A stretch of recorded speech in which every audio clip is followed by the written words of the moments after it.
Hello everybody, this is a eSeller webinar.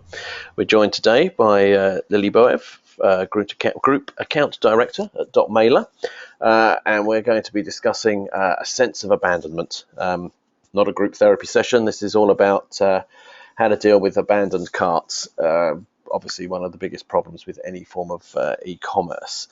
That is about it from me. I'm Paul Skeldon, one of the editors at eSeller.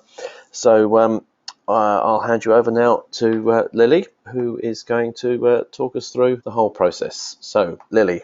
Thank you very much, Paul, and thank you everybody for joining this webinar.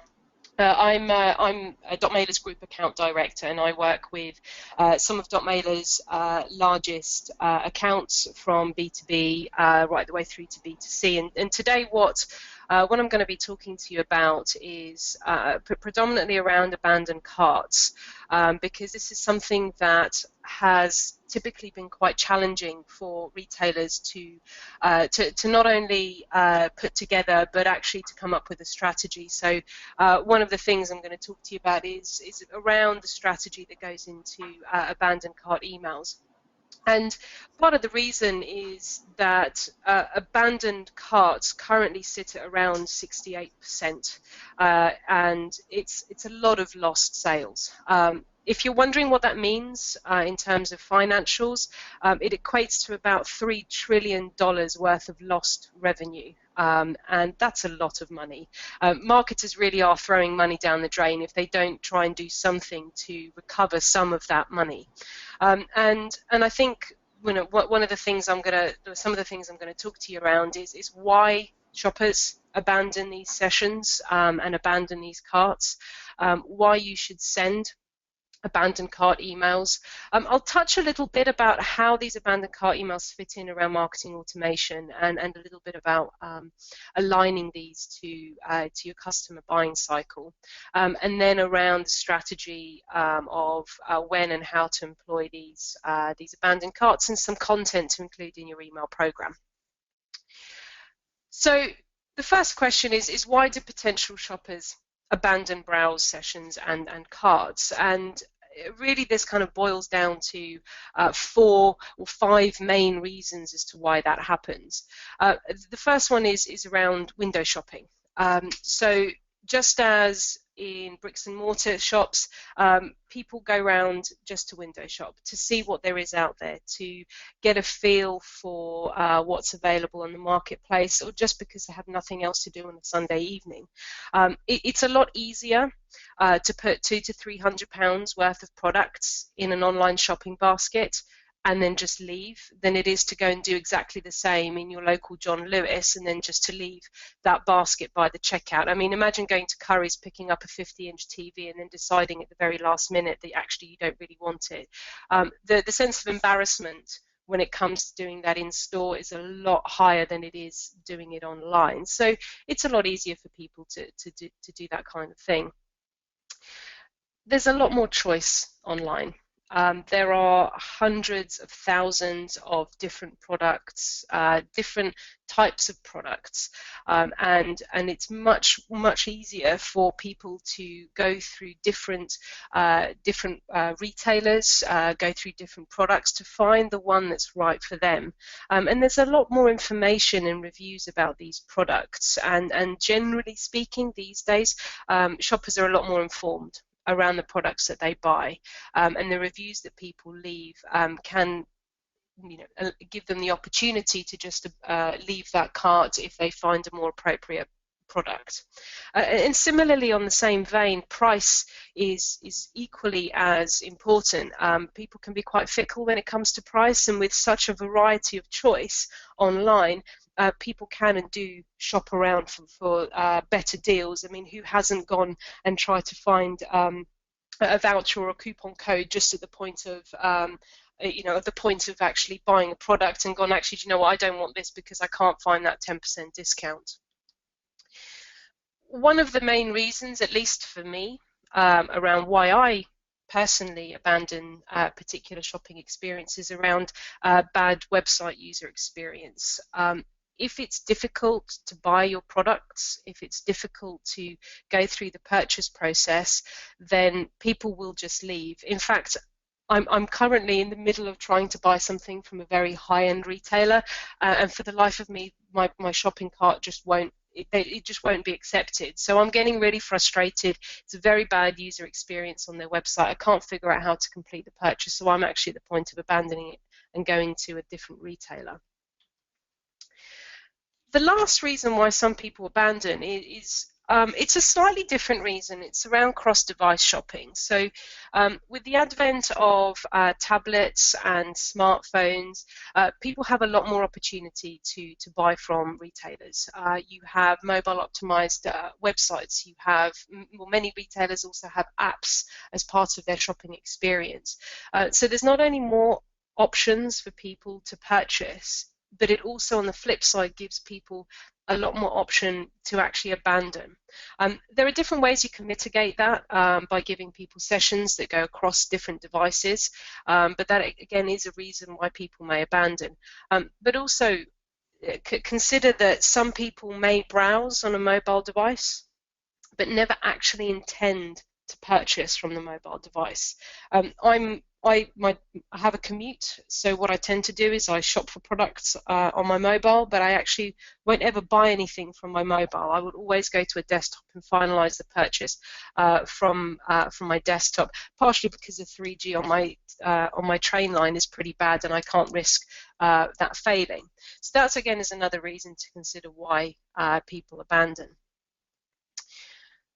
The question is why send abandoned cart emails? I would hope that, given the initial stat that I gave you, about $3 trillion worth of lost revenue, the reason why you would send abandoned cart emails is purely for revenue. Sending those types of emails can and does recover a substantial amount of revenue.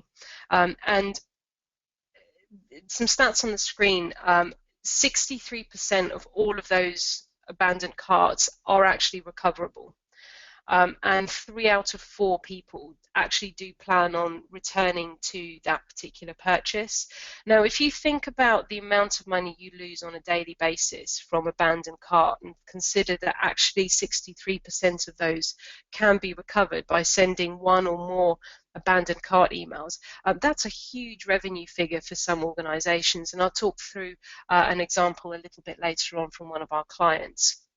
On the 3 out of 4 people planning on returning, we worked with a client of ours that sells sort of beauty products, healthcare, skincare, that kind of stuff, and they introduced an abandoned cart email that was on a slightly softer side. The subject line, I think, sat something like, "Have you forgotten something?" The amount of replies they received saying, "Oh, I'm so sorry, somebody was at the door, my baby was crying, I had to serve dinner," was actually quite astonishing. And those replies are still coming through, the sort of apologetic, "I really did intend to buy, but something called me away," and actually sending that email reminded them that they needed to complete that purchase. You know, these aren't high value products, but it's just a prompt for them to continue to finish that purchase. In terms of the email stats, abandoned cart emails, they tend to get a higher open rate than most newsletter style emails. It's 46% open rate, a 13.3% click-through as well. That's, again, a very high percentage of click-throughs from the abandoned cart emails. Now, the interesting thing, for me at least, from these stats from Sales Cycle, is that the average order value actually increases from your standard emails by 19%. Now, that's, again, really interesting in terms of increasing your revenues and profit margins. Not only are you potentially recovering the basket that was originally lost, but actually your average order value may increase by sending these emails as well. So it's really important, again, to consider putting these types of emails as part of your overall email strategy. So when I talk about marketing automation in the context of retailers, what I'm really referring to here is actually aligning these types of emails to your customer's buying cycle and not the other way around. This is where rather than sending an email when your marketing team feel that it's appropriate, or you yourselves feel that it's appropriate because it happens to fit in around all of your internal and external meetings that you may have, it's actually building in automated campaigns that actually go out as part of the buying cycle, the life cycle stage of your particular customers. And when I talk about kind of abandoned cart emails, obviously that is triggered based on a specific action. These people have come to your site, they have put products in that basket, given you an email address, or even logged into their own accounts, but then for some reason actually left that particular session. So actually fitting in that campaign around a specific user activity is really important, and it kind of puts a little bit more humanity back into your emails. We talk quite a lot around humanity here at dotmailer, and I've been in the industry for sort of 6-7 years now, and it kind of, the humanity can get a little bit lost in emails. People forget that you're still talking to human beings, to people, to customers. You would never expect a salesperson in a bricks and mortar store to speak to customers in the same way that some of the emails can come across when retailers are sending them out. And this slide that I've got on the screen at the moment gives you an example of some of the campaigns that I would expect a retailer to be putting in as part of their overall customer journey, starting from things like the welcome program, different introductory offers, feedback if they've purchased a product. You've then got your abandoned cart as part of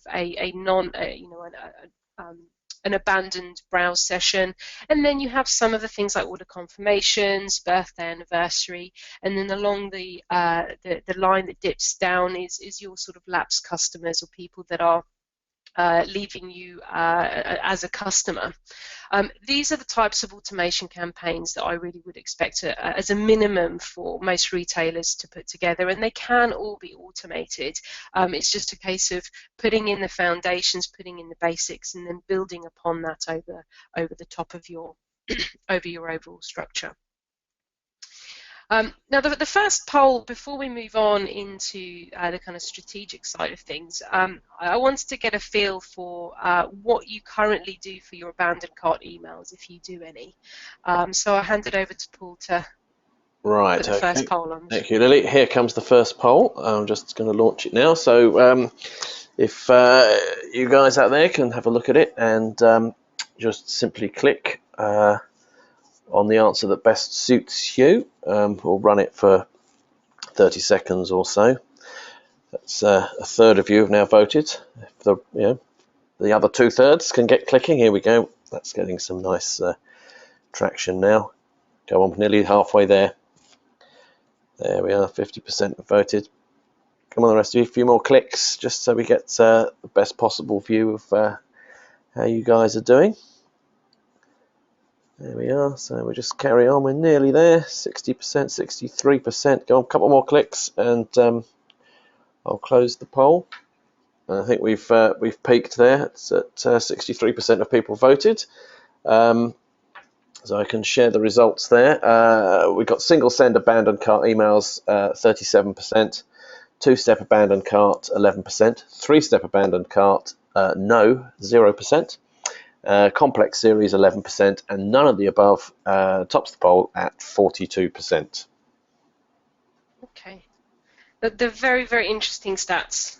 So thank you everyone for voting. I'll come back to this poll in just one moment because it will formulate part of one of the next set of slides. So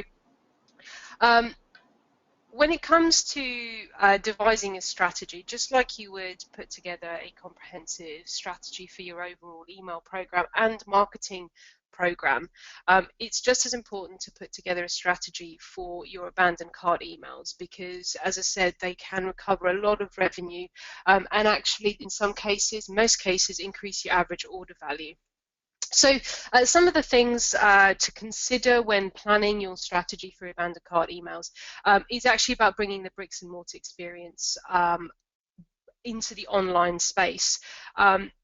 I think it's all too often, at least from what I've observed of some of the retailers I've worked with, is to forget the roots from which shopping comes from around that bricks and mortar experience, because for many people what shopping is an experience for the customer. People shop because they enjoy it. They love getting out into the shops, they love shopping, they love spending money ultimately, and it makes them feel good. And I think sometimes that essence can get lost when buying online.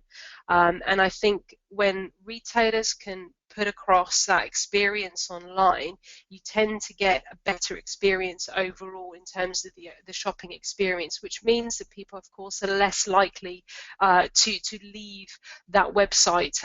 They're much more likely to complete that purchase. The bricks and mortar experience is also an opportunity to show off your brand, and is a platform for promotion for your different products, your services, and how you come across. You know, everyone's seen what a Hollister shop looks like. That's a particular feel when you go in, and it's all around the experience. And if you can bring that into the online space, you'll find yourself in a much better position around putting forward your kind of brand to the customers. When talking about abandoned cart emails, I'm sure that the majority of retailers will have some information around the people that are abandoning these carts, particularly if they are purchased in the past. So it's really important to personalize the emails that you send out based on the type of person that they are. Now, it's important to tailor that journey and experience. So, for example, if you have somebody that has never purchased from you before, putting products into a cart and then abandoning, you may want to treat them slightly differently than somebody who is a regular purchaser. If someone regularly buys from you and for some reason they abandon, but they don't normally abandon, it may be that they're having technical problems. It may genuinely be that somebody rang them or came to the door, or whatever it may be that's called them away, and the content of your email, the way that you present it, and the timing of the email is just as important to consider for brand new clients as well.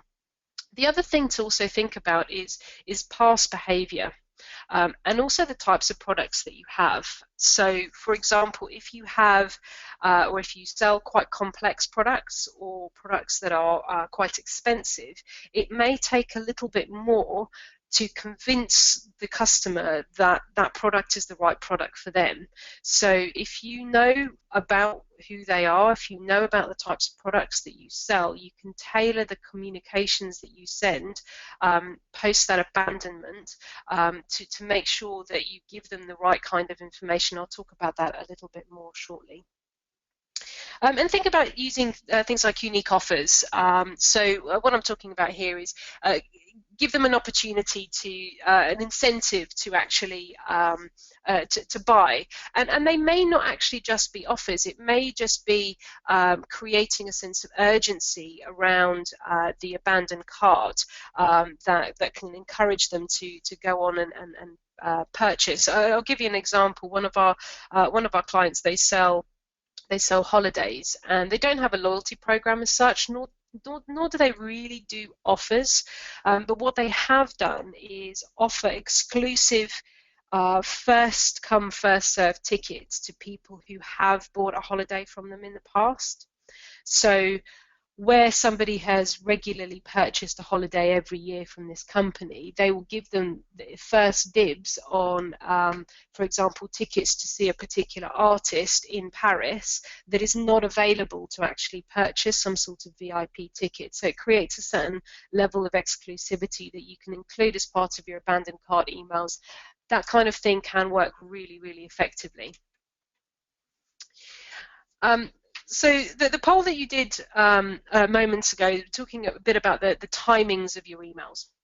So 37% of you send one single email, and 11% of you send a two-step email. The really interesting thing, I was genuinely surprised that no one actually included the three-step program, which I'll kind of talk about a little bit more. But sending one single email may not necessarily be the best way of approaching your abandoned cart program, because it may take people a little bit longer to actually go through and make that decision. As I mentioned, if you do sell quite complex products, it may be that somebody needs a little bit more encouragement and a bit more information about the product that they have in their basket to encourage them to purchase.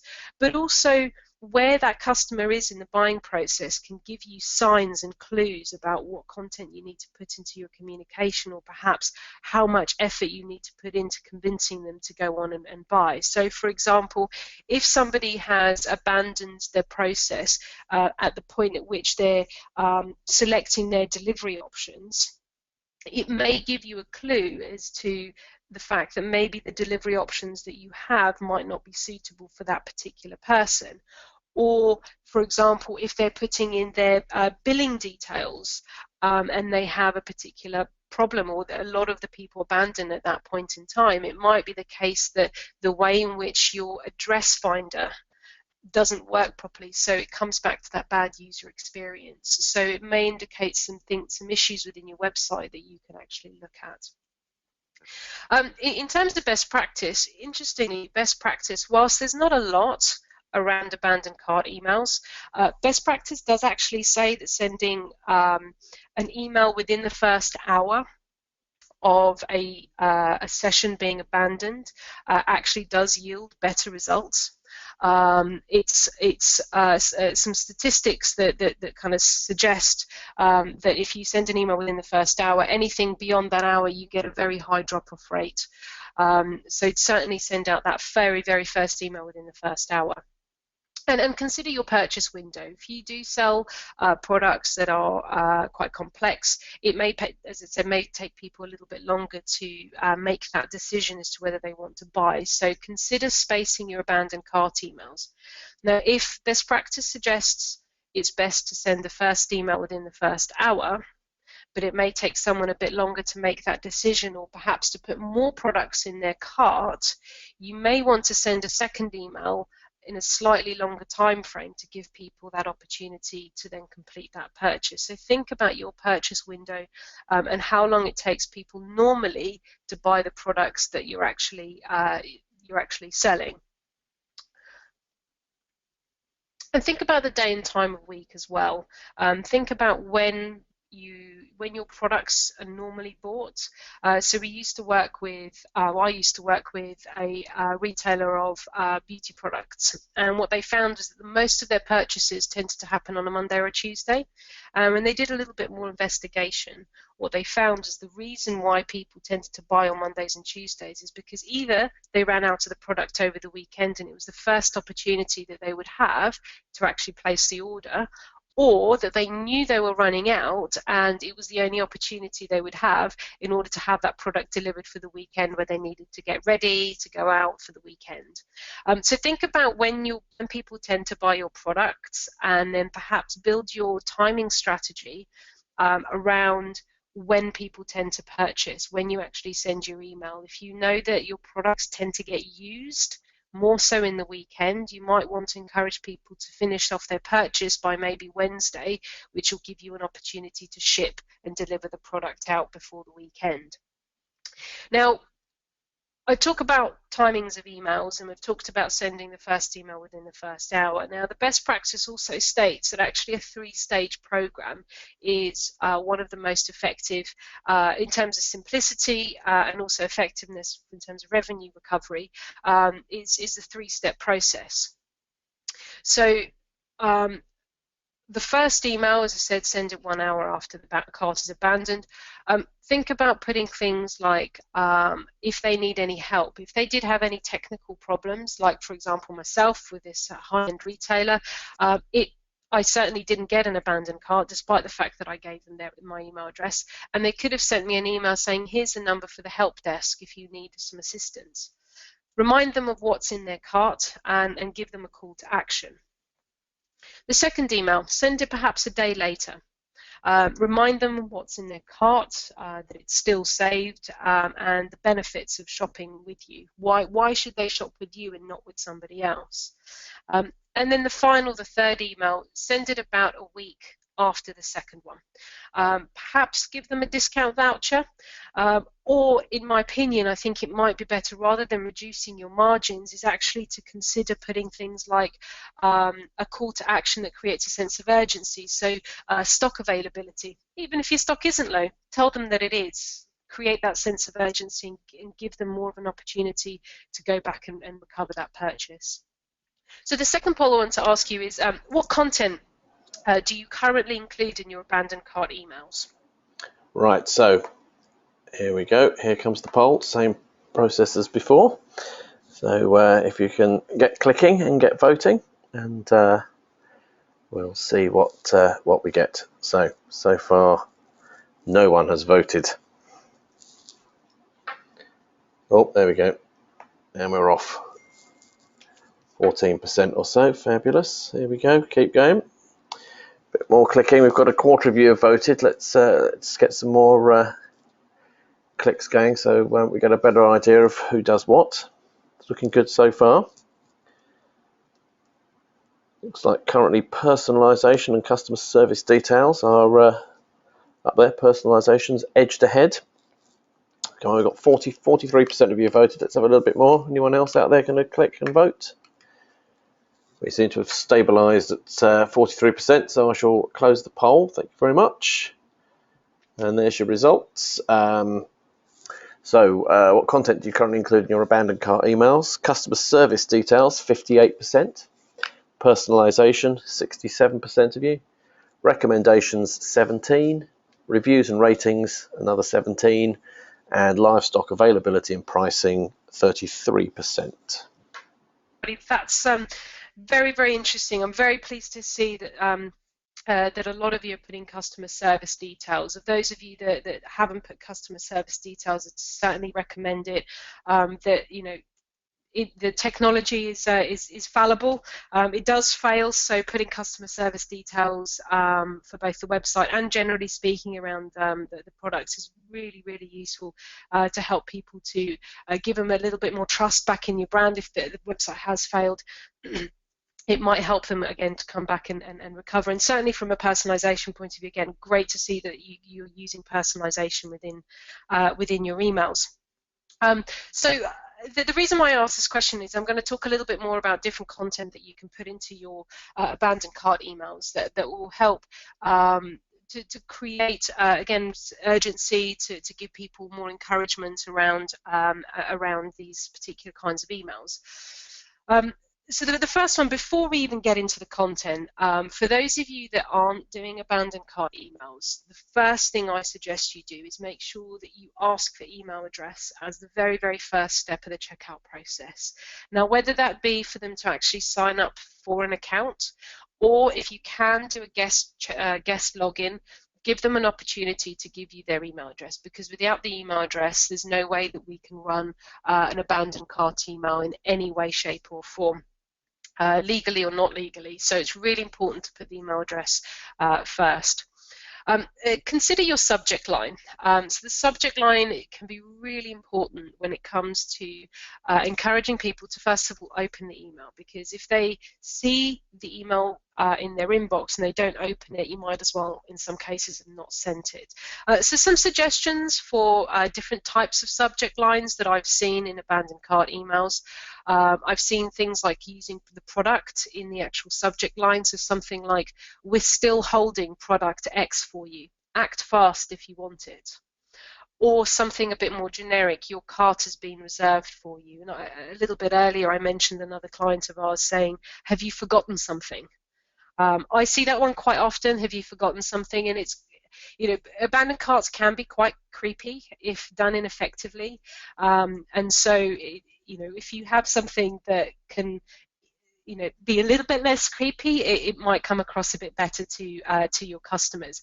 You can also add a little bit of humor. One of the ones I've seen as well is, "Allow us to transport you back to your cart." So again, this particular organization put a bit more humanity back into their emails. You don't have to keep it so formal.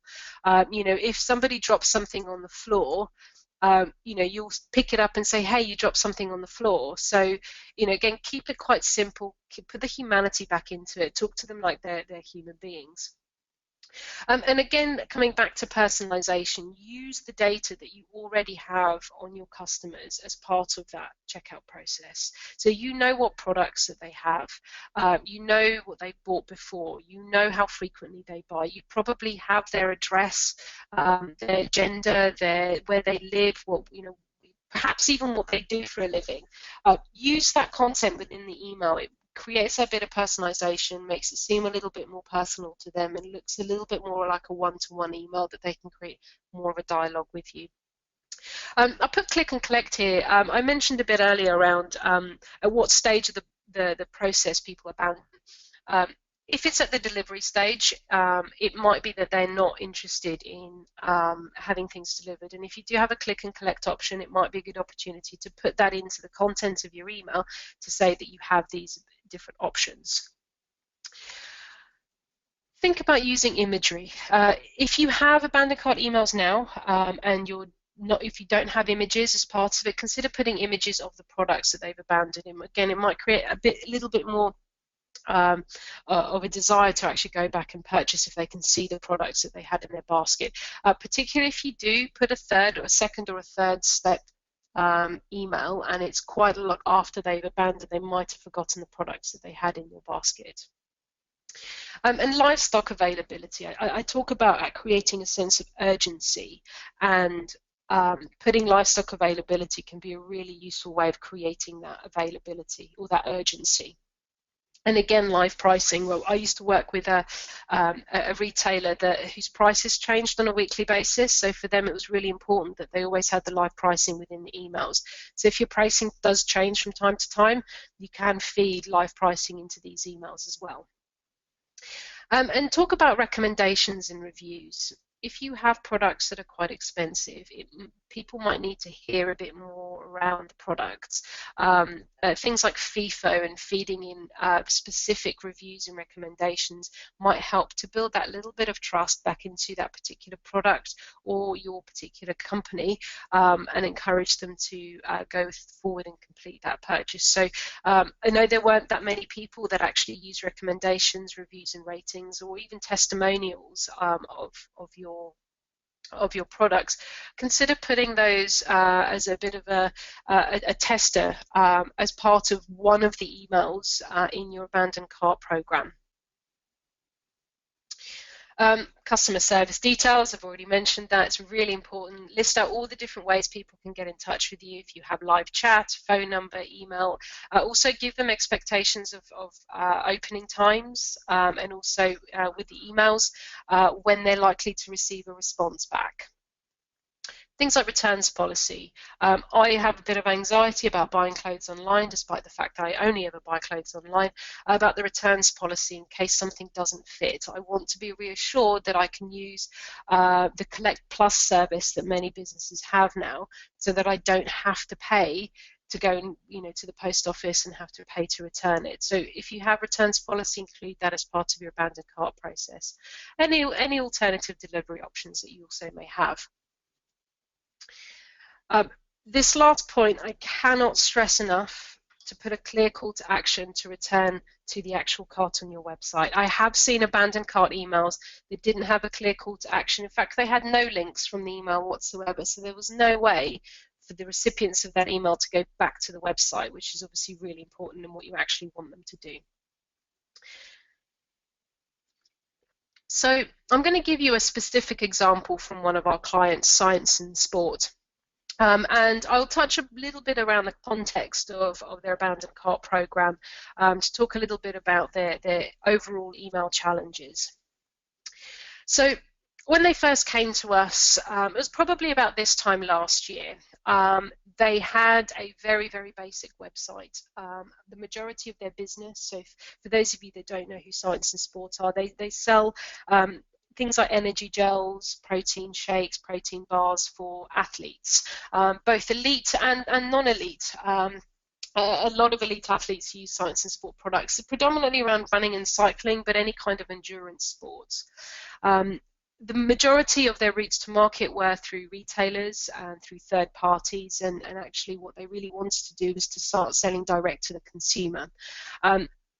They came to us, they had almost non-existent marketing team. In fact, they had a marketing director. They had a vision, they had a goal that they wanted to reach, and what they wanted us to do was to work with the challenges they had around their data. They had different silos, so they had their point of sale systems in one place, they had an email database they'd been half building in another. They had lots of problems around where their data was stored. They had website issues, so their system was, the user experience on the website was, it wasn't great, and they needed a little bit of help to kind of bring it forward a little bit. You know, the sign-up form was quite hidden, it wasn't mobile optimized. And one of the things they really struggled with was actually around content. They just didn't have content. There's only so many times you can send an email around buying energy gels or protein bars before it gets a little bit dull. So one of the challenges is mainly from their side is around how to put together content. And in terms of some stats, as of May last year, email was the revenue they generated from email was only 12% of the overall revenue, and the average order value was about £26. Just to give you a bit of context of where we started from. So in terms of the solution, so what we did in the first instance was look at strategy. We looked at the resources they had, we looked at the goal they wanted to reach, and we put a 6-month roadmap together with some long-term wider goals. We looked at breaking down those goals into weekly achievable bite-sized chunks, if you like, so that we can monitor the progress based on the resources they had, both from a people perspective, but also from a budgetary perspective. So how much money they had to put into their overall email plan. We formulated some ideas around how they could reach some of the goals that they'd set themselves around their revenue targets, and part of it was to look at integrating some of their data systems. So they use Salesforce, and we looked at integrating Salesforce with dotmailer and feeding in different types of customer segments from Salesforce into dotmailer so they can use that information as part of their email program. So people that buy very regularly, people that only buy twice a year, but when they do, they buy £500 worth of products, and so on.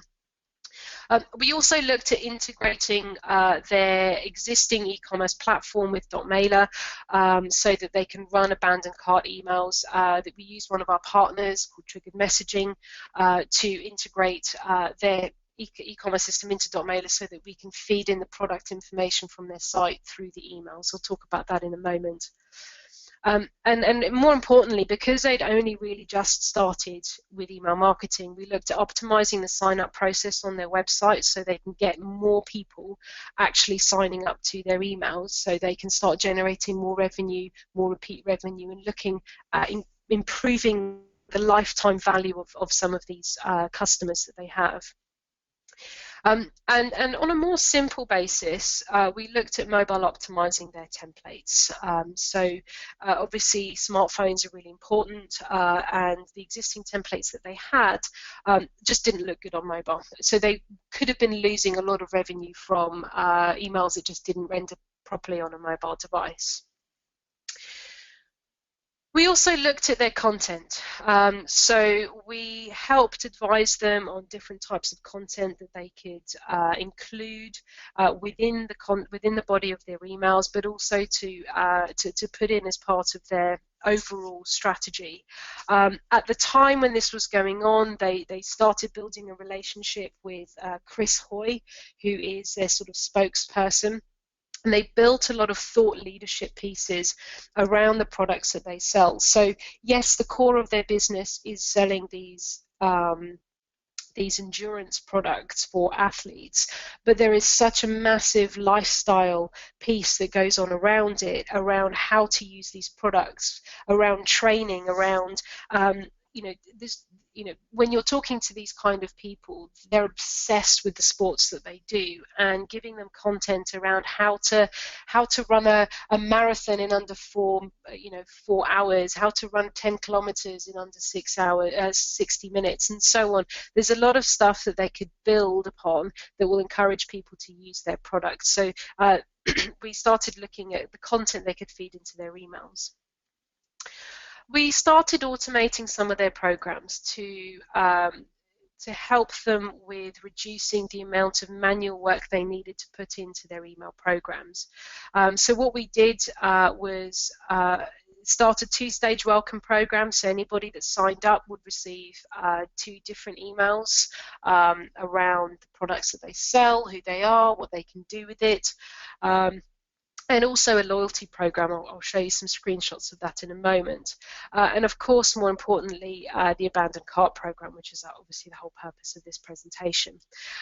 We then looked at things like testing around creative and frequency and things like that to make sure that we had the most effective use of their time. So some examples of the emails that they send out. This is actually part of some of the campaigns that they send out, just different types of communications. The middle one is more around their sort of thought leadership pieces, and we have the more product-led emails on the right-hand side.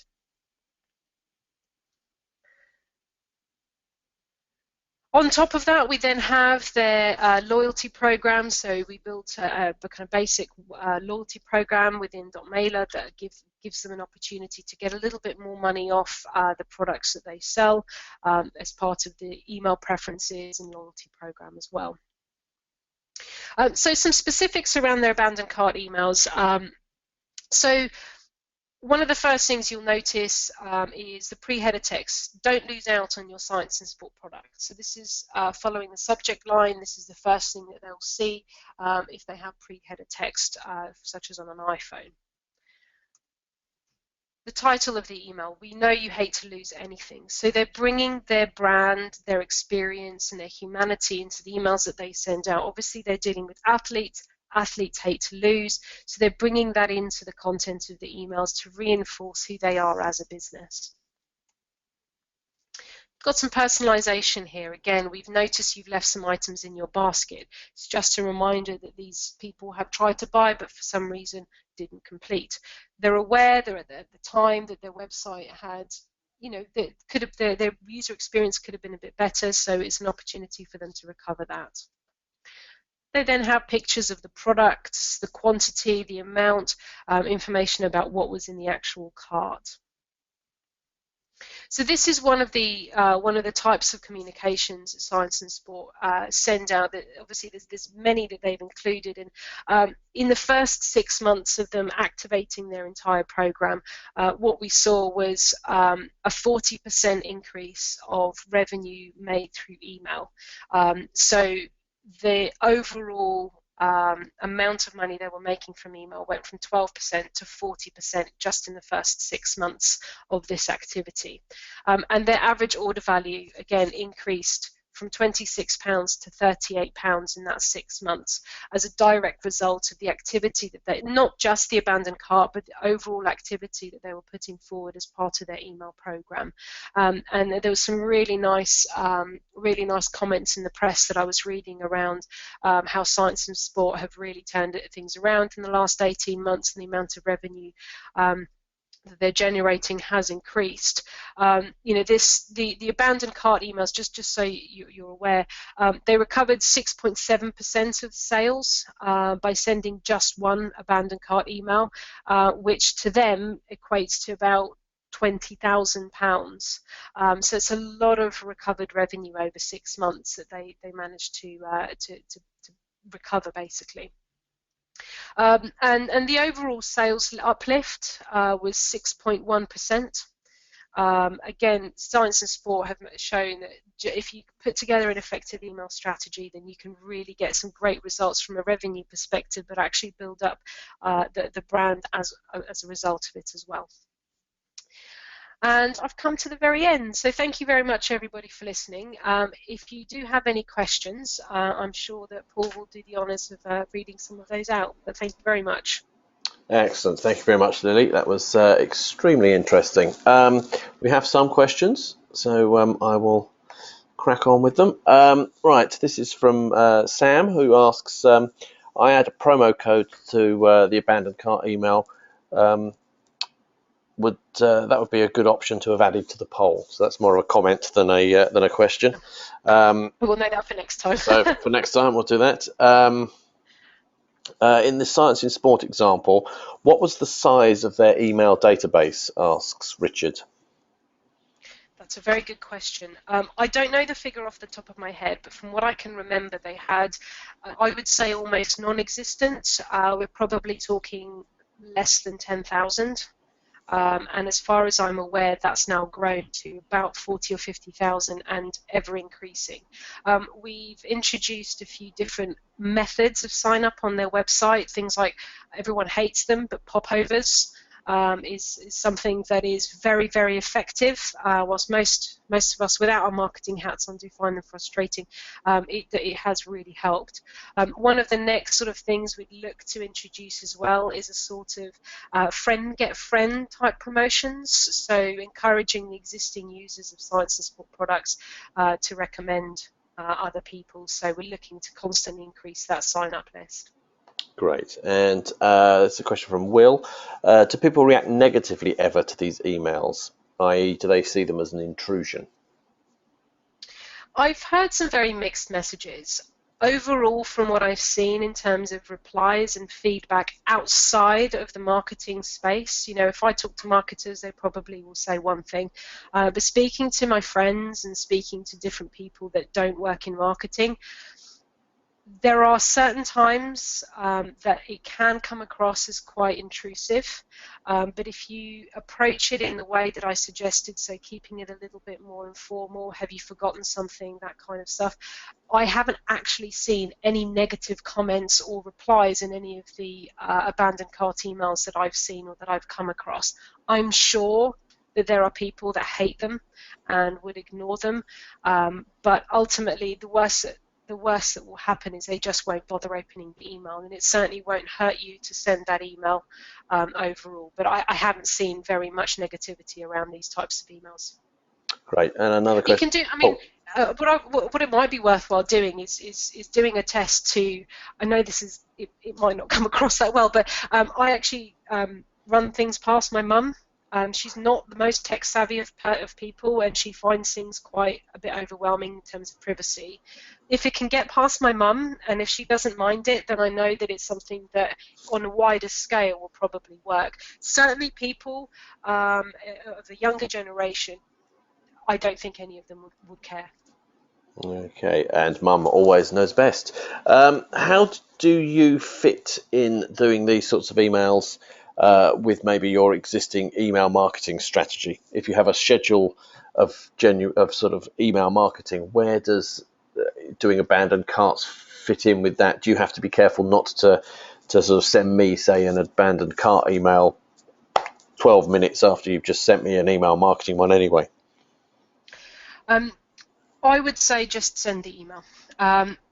A lot of the times, the reason behind people asking that particular question is around the attrition of your list. So people opting out or unsubscribing or getting annoyed by receiving more than one email. There are studies that we worked with a few different partners of ours to write a paper around basically sending more emails. And what we found was the sheer fact of sending the emails generated more revenue than you would lose from somebody opting out. So you would make more money by just sending the email than you would do by potentially losing one or two of those people from unsubscribes. And what we found when we've done these sort of when we've done these kind of research cases is actually the amount of people that do opt out is so few comparatively that you might as well just send the email. An analogy that one of my colleagues often gives is take it out of marketing context, and you needed to speak to your friend. So you'd spend sort of 20 minutes going back and forth and texting them, and actually you really needed to call them. And then you called them, and then you remembered that there was something that you forgot to ask them in the phone call. You would still pick up the phone and call them. You're not just going to go, oh, do you know what, I've spoken to this person too much today. I'm not going to tell them this because I've spoken to them too much. Excellent. Okay, one last question I think we have here, that's before we experience any more catastrophic difficulties. This is quite a specific question, but quite a good one, I think. It's from Will. I sell made-to-measure curtains online, and the process can take a few months. So how would you recommend he plan a 3-stage email process? Well, that's a very good question to end on. I think the way that I would approach it, perhaps maybe if Will wants to get in touch with me, we can have a slightly longer chat. But the way I would approach it is by looking at the buying cycle overall. So what's the process for having ready-made curtains? So, you would take people through that process, and before, people wouldn't put ready-made curtains necessarily into an abandoned cart process to start with, but maybe take them through an automated program. Okay, so make sure you measure your windows appropriately, make sure you have the right options. So having had ready-made curtains done, I know that there's a lot more options than people would think of. So give them the different options. Why would you have one set of curtains over another? And actually take them through perhaps an automated journey that will guide them through to a process where actually they can then add those products into a cart, and then build in perhaps a slightly longer abandoned cart process. So in that particular case, yes, someone may not make that decision overnight, but maybe extend that over, say, maybe 4 or 5 different emails, giving them more tips and hints around what kind of curtains do you need, what kind of fittings, fixtures, making sure that the sizing is done correctly, and then build that into the overall process. It's a very interesting one. Will, if you're out there and you're listening, certainly get in touch. It would be really interesting to kind of see how we can approach that.